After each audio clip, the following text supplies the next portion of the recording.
તનતોડ મહેનત કરતા. એમની સ્ટ્રગલ ને જોઈને હું પણ નાનપણમાં જ એમની સાથે જોડાઈ ગયો.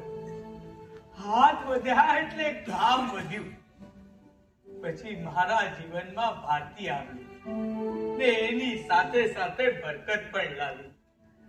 અચાનક એક દિવસ બાપુજી અમને છોડીને જતા રહ્યા. અમે સાવ એકલા પડી ગયા. થોડા વર્ષો પછી વીર આવ્યો, ઋતુ આવી ને મારું ખોવાયેલું બાળપણ પણ.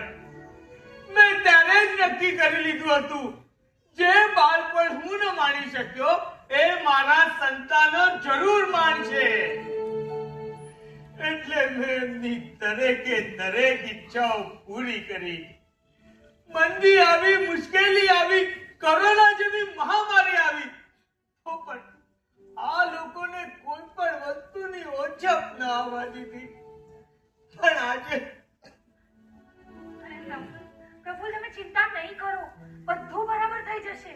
પપ્પા